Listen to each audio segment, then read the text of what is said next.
Good evening, televiewers, and welcome to the 8 p.m. bilingual newscast on Info TV. For presentation, I am in the company of Karine Okomo. Bonsoir Karine. Good evening, Patience. Le 20h s'ouvre à l'instant. Bonsoir et bienvenue à cette édition bilingue d'information. Voici les titres de ce journal. La tomate cherche preneur à l'ouest Cameroun. Le prix de cette denrée connaît une chute drastique dans les marchés, alors que c'est le contraire ailleurs. Agriculteurs et commerçants ne savent plus à quel sens se vouer, car la tomate se décompose dans les plantations. Cameroon has secured a prestigious seat on the UNESCO Executive Board with Minister of Basic Education, Professor Lawrence Etundingwa, winning an impressive 160 out of 180 votes. This resounding victory is a testament to the country's growing influence and commitment to promoting education, culture, and science globally. Those were our headlines, and now the news in details.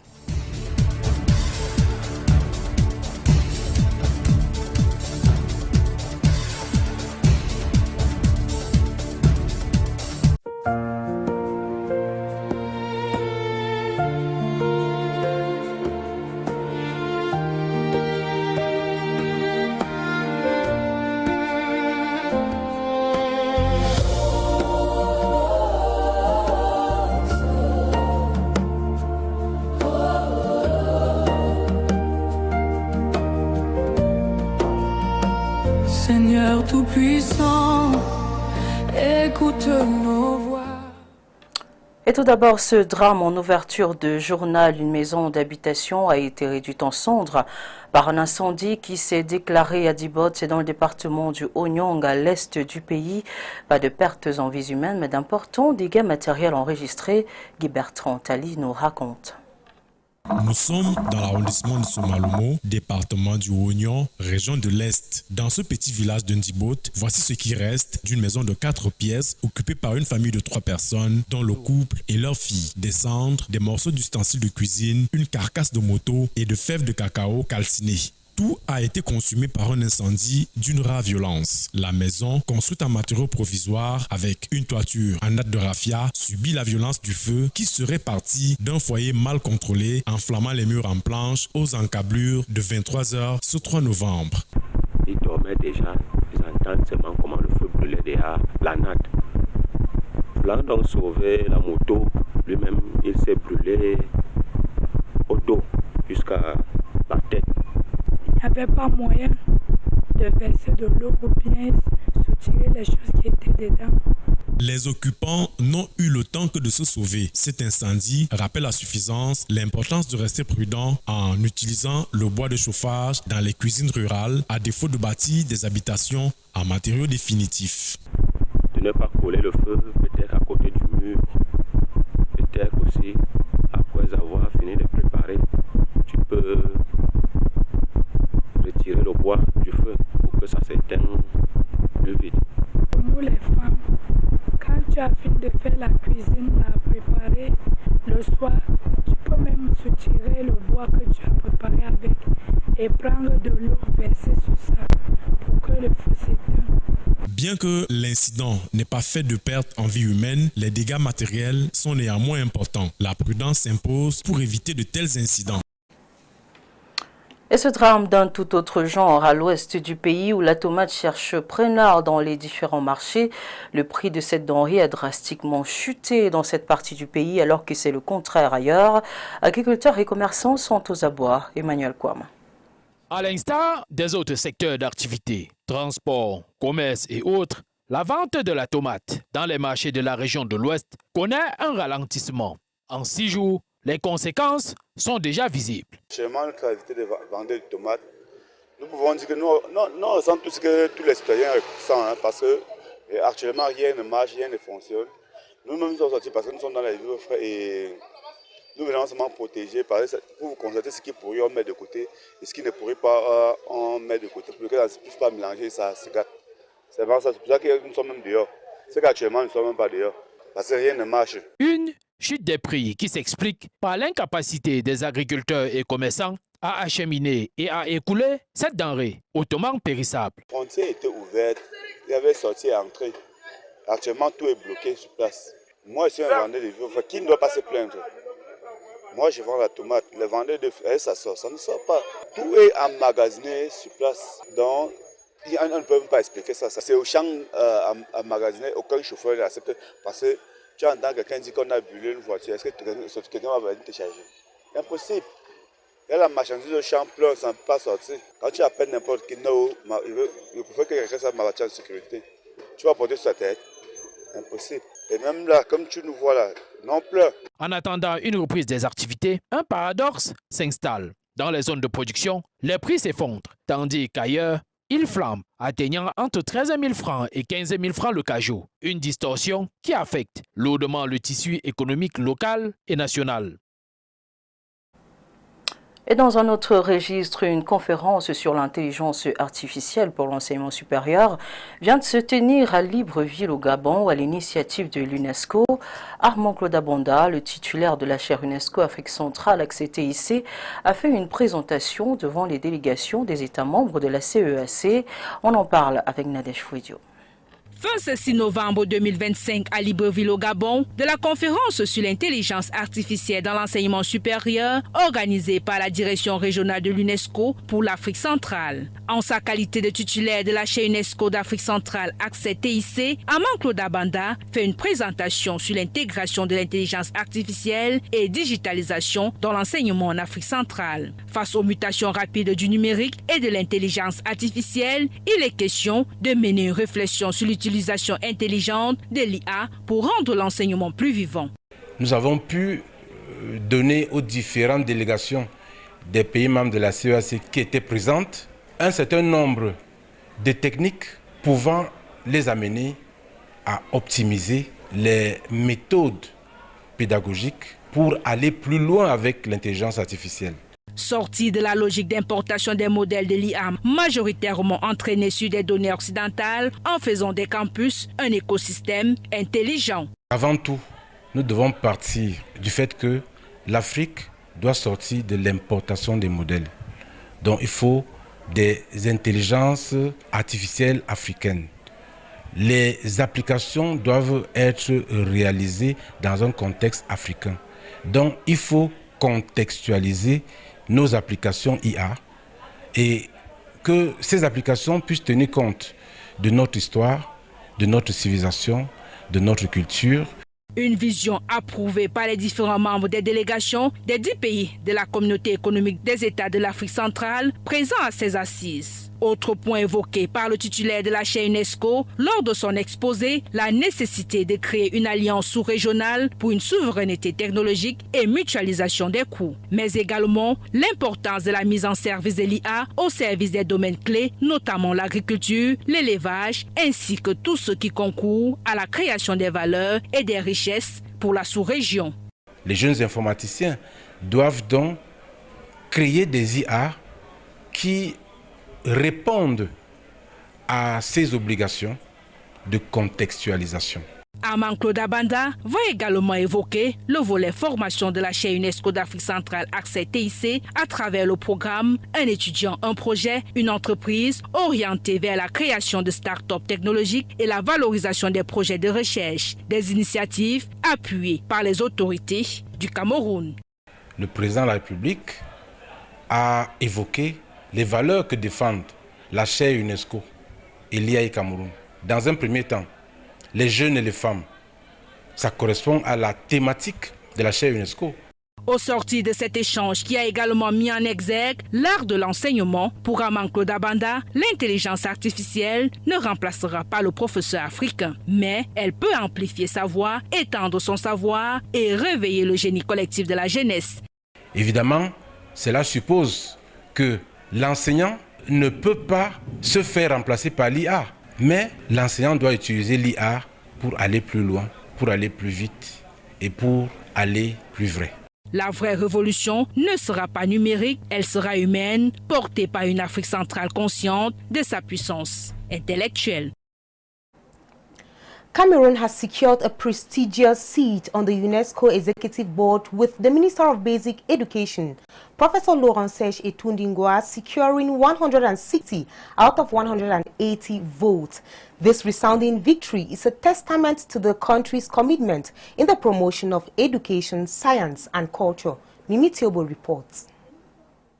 Yaoundé, November 7, 2025, Cameroon secured a seat on the UNESCO Executive Board on the 43rd session for the period of 2025 to 2029, with Professor Laurent Serge Etuningwa, Minister of Basic Education, being elected with an overwhelming 160 out of 180 votes. The election, which took place in Samarkand, Uzbekistan, marks a significant milestone in Cameroon's cooperation with the United Nations Educational, Scientific and Cultural Organization. I would like to say that we are satisfied of our election in the Executive Committee of UNESCO. We are not the very first to be there. Cameroon has been elected through Dr. Ndian in the past, Professor Joseph Mbui, Professor Beneza Jomwele, and today Professor Etundingwa. So it is a kind of habit for us with UNESCO. I would like to say that within this election, 3 elections have been carried up by members of the President Biya regime, Professor Mbui, Professor Njomwele, and now Professor Etundi. It means that something good is done through President Biya policy towards UNESCO. Professor Laurent Serge Etuningwa expressed his gratitude to President Paul Biya for his support and endorsement of his candidacy. This election is a testament to the effectiveness of Cameroon's diplomatic effort, which are often discreet but yield remarkable results, he said. I would like to express all my recognition to the President, because he is the one who sent the candidacy to UNESCO, who signed it, and being elected is an honor for Cameroon and an honor for our President. I would like, secondly, to say that over years, over decades, all the Secretary General of UNESCO, at least 4 of them, have visited Cameroon. And the last one came twice. Dr. Azoulay came twice in Cameroon, Secretary General.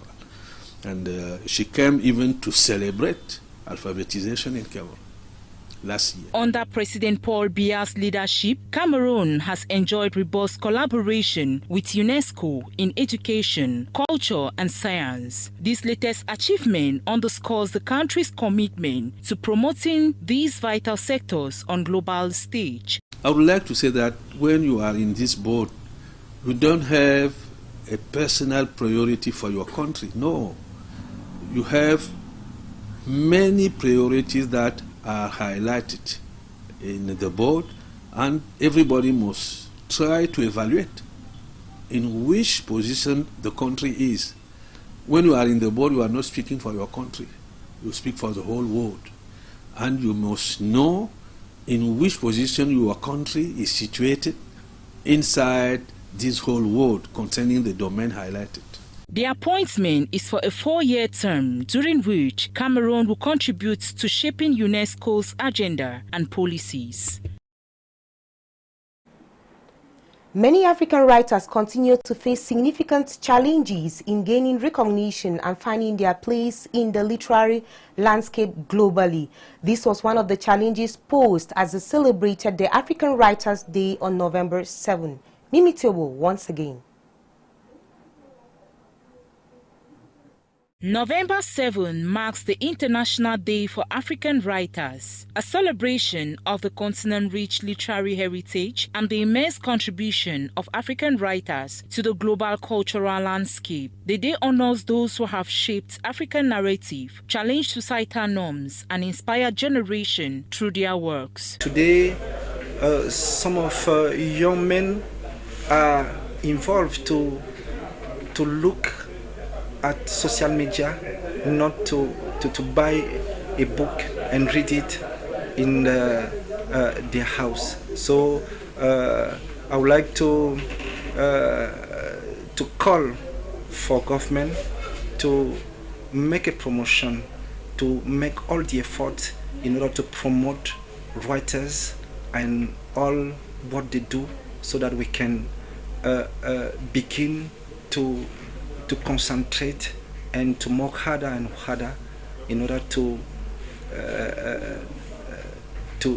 give all qualities and all what we can give in order to bring our country very far and be known in the world. Many African writers continue to face challenges in reaching a broad readership and gaining access to sustainable markets, both within their own country and internationally. La plus grande difficulté, c'est au niveau de la The biggest difficulties is at the level of visibility. What can facilitate the sale of their product? It is great to write and it is easy to be inspired, but to read, this is one of the biggest challenge of majority of writers.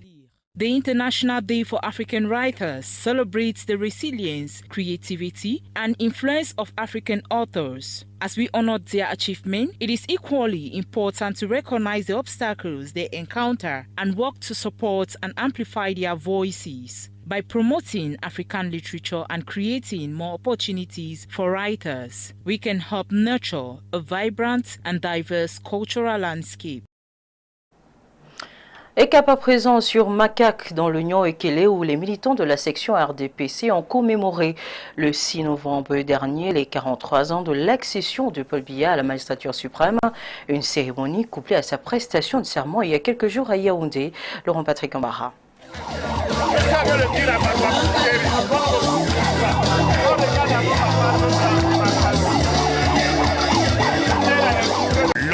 De la grandeur et de l'espérance est célébré dans la section Nyon Ekele Centre. Paul Biya, Paul Biya, encore notre président, notre président, nation.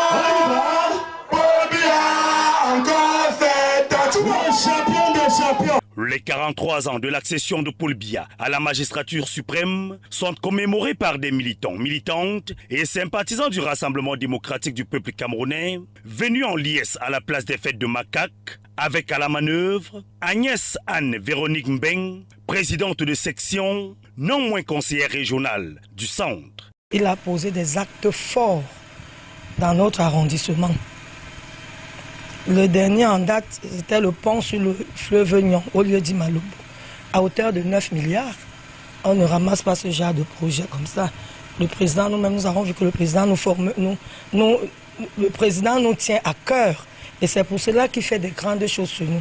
Et en dehors du pont, il y a la route Ngoumou, Macaque et Zeka qui est annoncée. Les devis sont faits, les crédits sont déjà là. Donc je crois qu'au lendemain de son investiture, comme l'investiture a lieu aujourd'hui, dès demain, moi je pense que la route sera déjà faite. Nous sommes très comblés. C'est ainsi qu'après 23 ans que la population de l'arrondissement de Macaque avait plongé dans l'opposition, vous avez constaté qu'à travers tout ce que le chef de l'État fait pour l'arrondissement de Macaque, elle s'est réveillée, elle a décidé cette fois-ci de suivre le chef de l'État. Raison pour laquelle vous allez constater que nous avons gagné. Le chef de l'État, notre champion, a gagné. Cette cérémonie revêt un caractère particulier, car ce 6 novembre, le président Paul Biya prête serment pour un 8e mandat à la tête de l'État. Les femmes et les jeunes sont au cœur de ce septennat. Nous savons que le président de la République lui-même a pensé à nous et nous implorons que cela soit fait. Nous savons que c'est notre papa et que ce qu'il dit, il le fait. Pourquoi pas? Les femmes peuvent être des gouverneurs, les femmes peuvent être premiers ministres, généraux d'armée. On continue à attendre. Nous voulons qu'il apporte plus d'ouverture aux jeunes. Vous savez, la jeunesse, premièrement, a besoin d'être formée. Au niveau professionnel, je pense que son Excellence Paul Biya devrait également regarder ce volet de pouvoir responsabiliser la jeunesse qui se veut être très compétente. À l'occasion, les militants réaffirment leur engagement à rester mobilisés derrière l'homme du renouveau et de l'accompagner dans ses exaltantes missions pour ces 7 prochaines années.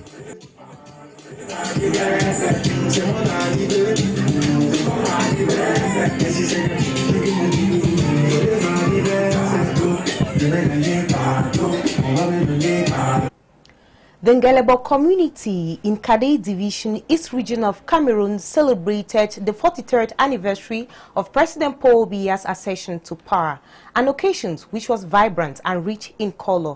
Agnes Ayu gives us the details in the following report. With 92.78% of the votes given to candidate Paul Biya in the presidential election of October 12, 2025, the CPDM section of Ngolebok ranks first among the 7 sections of the Kadey division. We spent 2 weeks fighting in the campaign because we all wanted our national president, our national champion, to become president again. The 2 weeks battle has yielded fruits. On October 6, 2025, the day of the President of the Republic's swearing-in ceremony, it coincided with the celebration of the 43rd anniversary of his ascension to power. We are also waiting for the development. After the development, we will always be proud and our congratulations will continue. We are happy because the President, in representing his power, promised us, and we are sure that he will realize it because he is a father who does not miss. During the rally marking this celebration, the section president, Emmanuel Lubua, expressed his gratitude to the members who remained steadfast and loyal in the face of numerous temptations.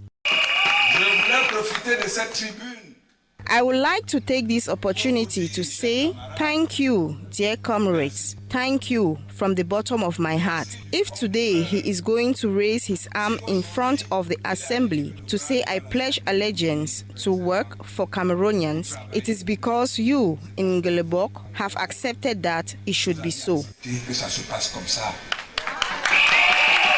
The political leader of this section, who is also the mayor of the municipality, took the opportunity to issue a call for peace. At the end of the rally, a motion of support and deference was addressed to the head of state. The patriotic march through the city concludes the celebration of the 43rd anniversary of the president's ascension to power in Ngolebok. The Doumaintang municipality in the Upanyong division of the East region celebrated President Paul Biya's victory on November 6, 2025. This was in a meeting attended by party militants and sympathizers. Mildred Fonge. A spirit of unity and renewed commitment to President Paul Biya were on display on November 6, 2025 in Doumaintang in the Upanyong division. A large number of party members celebrated their president's victory.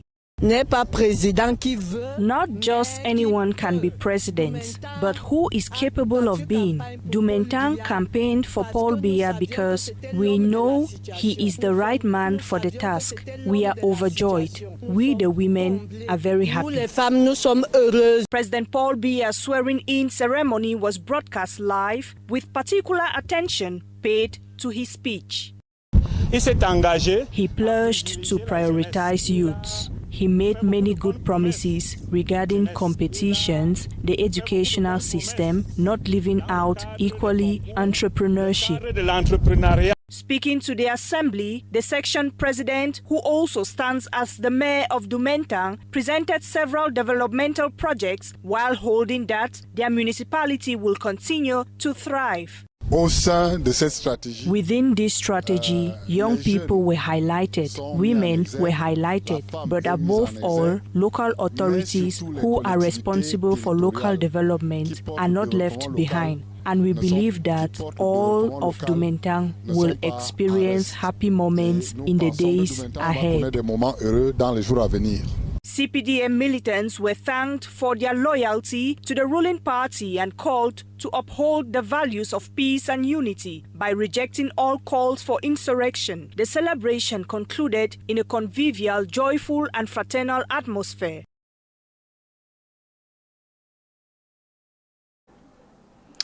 Dans le département de la Sanaga-Maritime, les militants RDPC de l'arrondissement de Massock-Son-Loulou étaient aussi massivement mobilisés pour célébrer le 8e mandat du président Paul Biya. C'était au cours d'un méga meeting empreinte de patriotisme. Arthur Bilana.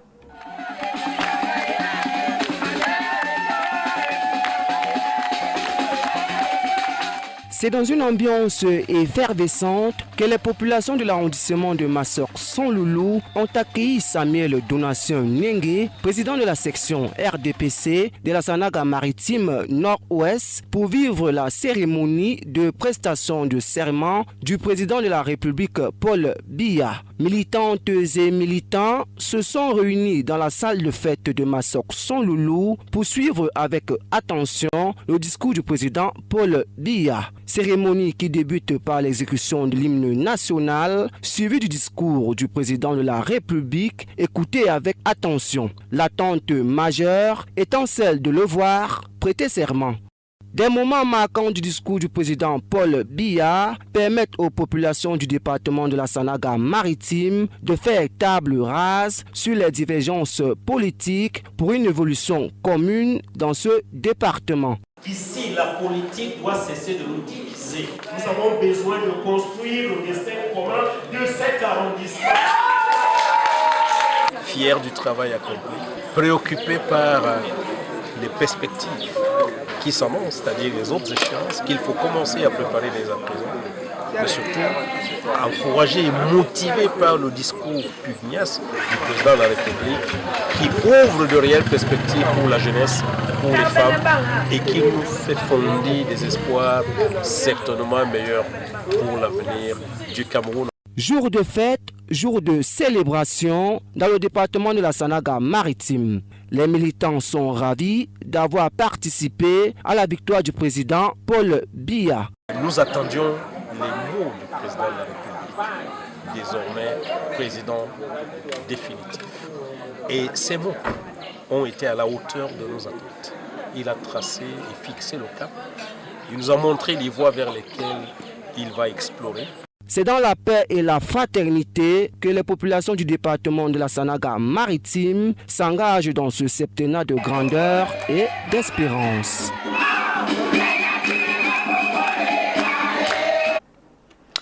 Et justement, à propos de la prestation de serment du président Paul Biya le 6 novembre dernier, les grandes lignes de son septennat ont été présentées. La réforme de l'État et des institutions figure en tête de ses priorités. Voyons quelles en sont les priorités avec Apollinaire Romba. Dans son allocution de politique générale prononcée le 6 novembre 2025 après sa prestation de serment, le chef de l'État souligne son engagement à réformer l'État et les institutions. Des attentes importantes sont placées sur cette annonce. Tout d'abord, j'aimerais rappeler ici que le président de la République, son Excellence, M. Paul Biya, est le parrain de la Constitution de 1997. En cela, il faut se référer au titre premier de cette même constitution de l'État et de la souveraineté pour comprendre que ici il est favorable à un État unitaire décentralisé et durant tous ses mandats successifs il a œuvré pour l'unité nationale, la paix et la stabilité des institutions.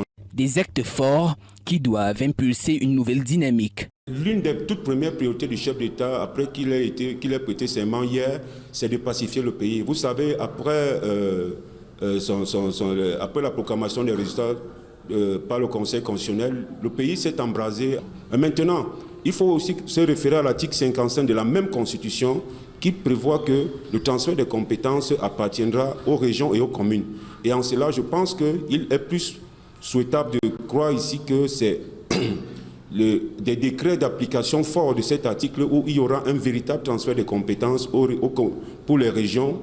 Et ainsi, les conseils régionaux seront plus étoffés, ils auront plus de liberté et d'aisance pour gérer les affaires inhérentes à leur région. Le président de la République, compte tenu du climat social qui est déflagré et qui connaît un certain nombre de tensions sociales, nous pensons fermement que le président de la République doit prendre un premier acte fort au nom de l'apaisement, au nom de l'unité nationale, au nom justement de la concorde sociale, de libérer tous ceux qui ont été impliqués de près ou de loin, arrêtés dans le cadre de ce processus électoral. Des mesures visant à répondre aux besoins fondamentaux des Camerounais, notamment à promouvoir le développement économique et social qui tourne autour de la réforme de l'État et de ses institutions. La première réforme serait justement de créer un poste de vice-président de la République et à l'image de ce qui se passe aux États-Unis. La réforme constitutionnelle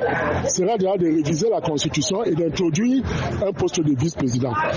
Après cela, le président de la République doit quitter de la logique de la gouvernance par le silence pour la logique de la gouvernance par la présence. Le président de la République doit parler des actes forts relatifs justement à la lutte contre la corruption et contre la prévarication de la fortune publique. Après la prestation de serment, place au travail et à la concrétisation des priorités annoncées. Dans le département de la Kadey, la commune de Ngolbok a elle aussi célébré le 43e anniversaire de l'accession de Paul Biya à la magistrature suprême, revivant ce méga meeting avec Patrick Bamba. Avec 92,78% des voix offertes au candidat Paul Biya à l'élection présidentielle du 12 octobre 2025, la section RDPC de Ngolbok occupe le premier rang parmi les 7 sections du département de la Kadey. Nous avions passé 2 semaines à batailler en campagne parce que nous tous, nous voudrions que notre président national, notre champion, redevienne encore président de la République. La bataille que nous avions menée pendant 2 semaines a donné son fruit. Ce 6 novembre 2025, jour de prestation de serment du président de la République, cumulé à la célébration du 43e anniversaire de son accession à la magistrature suprême, l'émotion des militants est grande, les attentes également. Nous attendons le développement.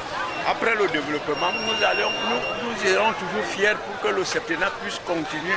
Nous sommes contents parce que le président, en reprenant son pouvoir, nous a promis et nous sommes sûrs qu'il va réaliser parce que c'est un papa qui ne manque pas.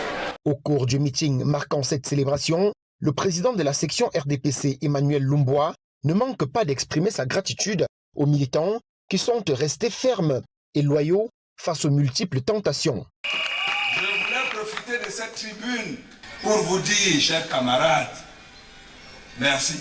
Merci du fond du cœur. Si aujourd'hui, il est allé lever le bras devant l'Assemblée pour dire je prête serment pour travailler pour les Camerounais, c'est parce que vous, Ngolbok, vous aviez accepté que ça se passe comme ça. Le patron politique de cette section, par ailleurs maire de la commune, profite de l'occasion pour lancer un appel à la paix. Au terme du meeting, une motion de soutien et de déférence est adressée au chef de l'État. La marche patriotique effectuée dans les artères de la ville clôture la célébration du 43e anniversaire de l'accession à la magistrature suprême du président Paul Biya à Ngolbok.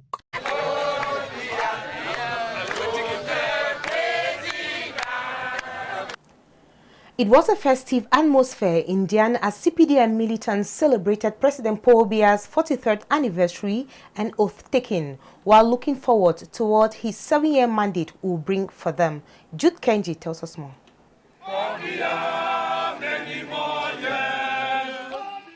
The event began with a victory march through the streets of Bamuso, followed by speeches from key political figures. Mayor Samuel Mememem, along with the presidents of the YCPDM and WCPDM, focused on President Biya's renewed pledge to prioritize youth and women empowerment. If you listen to the president's acceptance speech or policy speech of today, everything that was said there was geared towards the youth.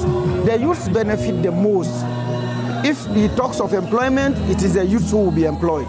If you talk about social amenities, it is the youth that will benefit from them. You talk about infrastructure, good roads, it is the youth that will benefit. So everything that will be done during this mandate will be benefiting the youths more. The section president of Ndian 4, Honorable Daniel Ngale, made headlines by choosing to remain in Bamuso for the celebration rather than traveling to Yaoundé, citing his desire to personally thank militants for delivering an overwhelming vote of confidence for the president. He urged the population to continue preaching peace and national unity. This decision of mine to come and be with my people is a sign of commitment for the job they did by giving the President of the Republic an overwhelming victory. This victory is indicative of the fact that we should not fold our sleeves. Rather, it is a call to to work even harder because Cameroonians actually need that. And I want to reiterate the confidence that the President of the Republic has for them and the commitment he has put himself insofar as the youths are concerned, to tell the youths that the future is bright. The celebration, which was attended by the divisional officer of Bamuso subdivision, Leonard Nchozum, also featured key party activities, including the admission of 3 new militants, one of whom was the former UNDP Bamuso coordinator, and the installation of 3 new CBDM subsection presidents. With songs, cultural displays, and speeches, the day reflected both political victory and renewed commitment to peace and development under the leadership of President Paul Biya. Despite heavy rain in the Cameroon's economic capital, militants and supporters of the CPDM gathered at the Douala 3 Council to witness the swearing-in of President Paul Biya on November 6 and also celebrate his 43 years in power. Phillips Enchi couples the story for us. Despite the rain, CPDM militants and residents assembled at the esplanade of the municipal circle in Douala 3 to watch the president swearing-in ceremony and commemorate the anniversary of Paul Biya's rise to power. The celebration, filled with songs, speeches, and national colors, continued enthusiastically despite the weather. It is a moment of joy to see that the President of the Republic has placed the Septenate under 2 important priorities, the youth and women. We need greater attention to young people and, of course, to women.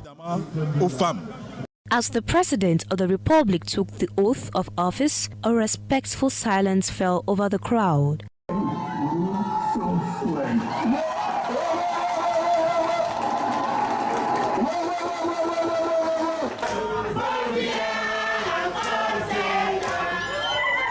It was a historic moment for citizens, many of whom expressed their commitment and readiness to support the head of state. We are building a very large garden, which I will call the Garden of Living Together for Chantal Biya. The main part of this monument is almost complete, and it would feature statues of His Excellency President Paul Biya and the First Lady. This garden is meant to bring all Cameroonians together, promoting unity and a spirit of living together. According to the CPDM supporters and his well-wishers, Paul Biya is considered a strong president, ready to defend Cameroon and its people. His speech, highlighting focus on young people and women, was applauded by his supporters. The joy is immense across the entire sector where I serve. President Paul Biya has promised a future for the youth and assured that the country will remain a place for them to thrive. He has also made commitments to women. This is work he began, and we have decided to give him this 7-year term to complete it in peace. We trust him to leave us a country without fear, where young people can build their lives and have opportunities. We have confidence in him, like a grandfather, to safeguard the nation for all. The event concluded with songs and dances in honor of President Paul Biya, reflecting a spirit of unity and celebration across the municipality. It is on this note that we wrap up this edition of the 8 p.m. bilingual newscast on Info TV. Stay tuned for other programs on this channel. We keep a rendezvous for tomorrow. Good night. Bonne nuit, Karine. Good night, Péchance. Le journal se referme donc sur Info TV à l'instant. Merci de votre attention. Restez sur Info TV. Nos programmes se poursuivent normalement. Nous vous donnons rendez-vous demain pour une autre édition du genre. Bonsoir.